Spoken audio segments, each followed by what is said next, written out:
এখন শুনবেন আজকের গুরুত্বপূর্ণ খবরের শিরোনাম। গাজা ইসরায়েলি হামলায় প্রাণ গেল ৩৩ ফিলিস্তিনির, লেবাননে ২।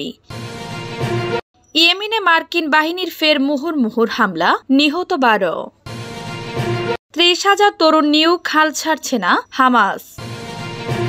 যুক্তরাষ্ট্রের সঙ্গে চীনের স্বার্থ বিরোধী চুক্তিতে না যাওয়ার হুঁশিয়ারি। মারা গেলেন পোপ ফ্রান্সিস। ট্রাম্পের সঙ্গে বৈঠকে বসছেন নরওয়ের প্রধানমন্ত্রী, আলোচনা জানিয়ে। গাজা ইসরায়েলি হামলায় প্রাণ গেল ৩৩ ফিলিস্তিনির, লেবাননে ২। ফিলিস্তিনের অবরুদ্ধ গাজা ইসরায়েলের হামলায় একদিনে আরও ৩৩ ফিলিস্তিনি নিহত হয়েছেন, আহত হয়েছেন আরও অনেক। এছাড়া লেবাননে দখলদার বাহিনীর হামলায় প্রাণ গিয়েছে ২ জনের। সোমবার ২১ এপ্রিল এক প্রতিবেদনে এ তথ্য জানিয়েছে সংবাদ মাধ্যম আল জাজিরা। প্রতিবেদনে বলা হয়েছে, ইসরায়েলি বাহিনী অবরুদ্ধ গাজায় দিনভর হামলা চালিয়ে আরও ৩৩ জন ফিলিস্তিনকে এবং লেবাননে আরও ২ জনকে হত্যা করেছে। এর মধ্যে গাজার আল মাওয়াসির তথাকথিত নিরাপদ অঞ্চলেও হামলা করেছে ইসরায়েল। অন্যদিকে রোববার ইসরায়েল দক্ষিণ লেবাননে একের পর এক হামলা চালিয়েছে, এতে কমপক্ষে ২ জন নিহত হয়েছেন।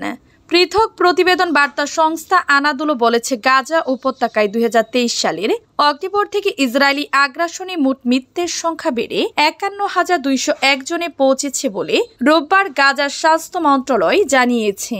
দীর্ঘ ১৫ মাস সামরিক অভিযানের পর যুক্তরাষ্ট্র ও আন্তর্জাতিক সম্প্রদায়ের চাপে গত ১৯ জানুয়ারি গাজায় যুদ্ধবিরতিতে সম্মত হয় ইসরায়েল। তারপর প্রায় ২ মাস গাজায় কমবেশি শান্তি বজায় ছিল, কিন্তু গাজা থেকে সেনা প্রত্যাহারের প্রশ্নে হামাসের মতানৈক্যকে কেন্দ্র করে মার্চ মাসের তৃতীয় গত সপ্তাহ থেকে ফের গাজায় বিমান হামলা শুরু করে ইসরায়েল। ইয়েমেনে মার্কিন বাহিনীর ফের মুহুর্মুহুর হামলা, নিহত ১২। ইয়েমেনের রাজধানী সানায় ফের ব্যাপক বিমান হামলা চালিয়েছে মার্কিন বাহিনী।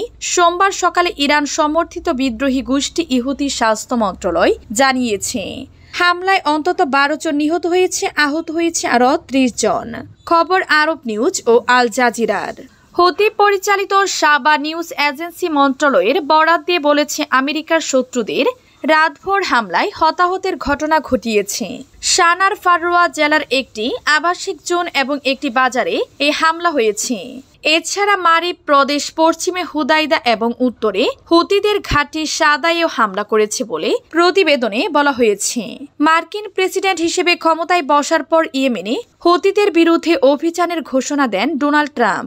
এরপর থেকে গত মাস থেকে ইয়েমেনে একের পর এক হামলা চালিয়ে যাচ্ছে মার্কিন বাহিনী। এর আগে গত বৃহস্পতিবার ইয়েমেনের রাস ইসা জ্বালানি বন্দরে ব্যাপক হামলা চালায় যুক্তরাষ্ট্র। এতে নিহত হয় ৮০ জন, আহত হয়েছে ১৫০ জনের বেশি। জাতিসংঘের সেক্রেটারি জেনারেল শনিবার বলেছেন, মার্কিন হামলায় তিনি গভীরভাবে উদ্বিগ্ন। ৩০,০০০ তরুণ নিয়োগ, হাল ছাড়ছে না হামাস। প্রতিরোধ আন্দোলন হামাসের সামরিক শাখা ইজ্জত উদ্দিন আল কাসাম ব্রিগেড গাজার প্রায় ৩০,০০০ তরুণকে তাদের দলে যোগদানের জন্য নিয়োগ করেছে। রোববার ২০ এপ্রিল এক প্রতিবেদনে এ তথ্য জানিয়েছে টাইমস অফ ইসরায়েল। ফিলিস্তিনি সূত্রের বরাত দিয়ে সৌদি আল আরাবিয়া বলেছে, নিয়োগপ্রাপ্তদের বেশিরভাগই আগে হামাসের এই শাখার পরিচালিত গোপন সামরিক শিবিরে প্রশিক্ষণ নিয়েছিলেন। তবে প্রতিবেদনে এটা স্পষ্ট করা হয়নি যে এমন প্রশিক্ষণ যুদ্ধকালীন অনুষ্ঠিত হয়েছে নাকি আগে থেকে হয়েছিল। তবে নতুন নিয়োগপ্রাপ্তদের গেরিলা যুদ্ধ, রকেট হামলা এবং বিস্ফোরক স্থাপনের বাহিরে সামরিক দক্ষতার অভাব রয়েছে বলে জানা গেছে। প্রতিবেদনে তাদের নিয়োগের সঠিক সময়সীমা উল্লেখ করা হয়নি, তবে সম্ভবত চলমান যুদ্ধের সাম্প্রতিক সময়ের কথা উল্লেখ করা হয়েছে, যা জানুয়ারিতে স্বাক্ষরিত যুদ্ধবিরতি ও জিম্মি মুক্তি চুক্তি ভেঙে যাওয়ার পর মার্চ মাসের মাঝামাঝি থেকে পুনরায় শুরু হয়। প্রতিবেদন অনুসারে হামাসের কাছে অস্ত্রের অভাব রয়েছে, বিশেষ করে ড্রোন এবং দূরপাল্লার ক্ষেপণাস্ত্র, এবং তারা ক্ষেপণাস্ত্রের বর্জ্য সম্ভবত অবিস্ফোরিত আইডিএফ গোলাবারুদ পূর্ণ ব্যবহার শুরু করেছে এবং ভূমিভিত্তিক বিস্ফোরক ডিভাইস এবং অন্যান্য উন্নত অস্ত্র তৈরিতে এটি ব্যবহার করেছে। এদিকে গাজার বেসামরিক প্রতিরক্ষা সংস্থা জানিয়েছে, রোববার গাজা উপত্যকা জুড়ে ইসরায়েলি বিমান হামলায় কমপক্ষে ২৫ জন নিহত হয়েছে। যুক্তরাষ্ট্রের সঙ্গে চীনের স্বার্থ বিরোধী চুক্তিতে না যাওয়ার হুঁশিয়ারি। যুক্তরাষ্ট্রের সঙ্গে চীনের স্বার্থের পরিপন্থী কোনো বাণিজ্য চুক্তিতে না যেতে বিভিন্ন দেশকে কড়া সতর্ক বার্তা দিয়েছে চীনের বাণিজ্য মন্ত্রণালয়। সোমবার 21 এপ্রিল প্রকাশিত রয়টার্সের এক প্রতিবেদনে বলা হয়, বিশ্বের দুই প্রধান অর্থনীতির মধ্যে চলমান বাণিজ্য উত্তেজনার মধ্যে এই হুঁশিয়ারি উচ্চারণ করেছে বেইজিং। চীনের বাণিজ্য মন্ত্রণালয়ের এক মুখপাত্র জানান, চীন এমন কোনো চুক্তিকে সমর্থন করে না যা তাদের স্বার্থ ক্ষুণ্ণ করতে পারে, বরং প্রয়োজনে কঠোর প্রতিরোধমূলক ব্যবস্থা নেওয়া হবে। এই বিবৃতি এসেছে এমন এক সময়ে যখন ব্লুমবার্গের এক প্রতিবেদনে বলা হয়েছে, ট্রাম্প প্রশাসন বিভিন্ন দেশকে চীনের সঙ্গে বাণিজ্য সীমিত করার জন্য চাপ দিচ্ছে, যাতে তারা যুক্তরাষ্ট্র থেকে শুল্ক ছাড় পেতে পারে। চীন অভিযোগ করেছে যুক্তরাষ্ট্র তথাকথিত সমতার নামে বাণিজ্য অংশীদারদের উপর শুল্ক আরোপ করেছে এবং সবাইকে একতরফাভাবে পারস্পরিক শুল্ক আলোচনায় টেনে আনছে।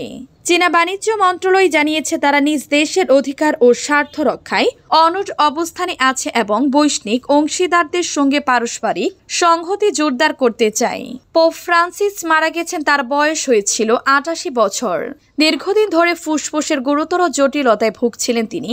এর আগে ইতালির রোমে একটি হাসপাতালে বেশ কয়েকদিন চিকিৎসা চলছিল তার। ভ্যাটিকান জানিয়েছে, আজ সোমবার স্থানীয় সময় সকাল 7:35 ভ্যাটিকানে নিজ বাসভবন কাসা সান্তা মার্তায় মারা যান তিনি। নিউমোনিয়ায় আক্রান্ত পোপ ফ্রান্সিসকে এবছরের 14 ফেব্রুয়ারি হাসপাতালে ভর্তি করা হয়েছিল। পরে বেশ কয়েকবার তার শারীরিক অবস্থা বেশ গুরুতর পর্যায়ে চলে যায়। শ্বাস প্রশ্বাস সংক্রান্ত জটিলতার কারণে পোপ ফ্রান্সিসকে ভেন্টিলেশনে রাখা হয়েছিল। কয়েকদিন আগে হাসপাতাল থেকে বাড়ি ফিরেন পোপ। ভ্যাটিকানের দাপ্তরিক ওয়েবসাইট দি হোলি সির তথ্য মতে পোপ ফ্রান্সিসের আগের নাম জর্জ মারিও বারগুলিও। জন্ম 1936 সালের 17 ডিসেম্বর আর্জেন্টিনার বয়নস এইরেসের।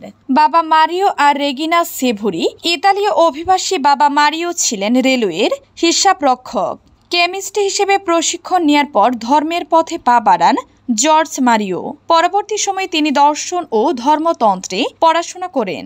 1969 সাল ধর্মযাজক হন। 1998 সালে আর্জেন্টিনায় চার্চ বিশপ হন তিনি। ট্রাম্পের সঙ্গে বৈঠকে বসছেন নরওয়ের প্রধানমন্ত্রী। আলোচনা জানিয়ে নরওয়ের প্রধানমন্ত্রী জোনাস গাহর স্টেসের এবং অর্থমন্ত্রী জেন্স স্টোলটেনবার্গ আগামী বৃহস্পতিবার 24 এপ্রিল ওয়াশিংটনে মার্কিন প্রেসিডেন্ট ডোনাল্ড ট্রাম্পের সঙ্গে দেখা করবেন। নরওয়ে প্রধানমন্ত্রীর কার্যালয় এ তথ্য জানিয়েছে খবর রয়টার্সের। সোমবার এক বিবৃতিতে প্রধানমন্ত্রীর কার্যালয় বলেছে, হোয়াইট হাউসে অনুষ্ঠিত ওই বৈঠকে অন্যান্য বিষয়ের মধ্যে নিরাপত্তা নীতি পরিস্থিতি, নেটো এবং ইউক্রেনের যুদ্ধের পাশাপাশি বাণিজ্য ও ব্যবসায়িক বিষয়গুলো অন্তর্ভুক্ত থাকবে। স্টোয়ের আরও বলেছেন, নরওয়ে এবং মার্কিন যুক্তরাষ্ট্র বেশ কয়েকটি বিষয় শেয়ার করে।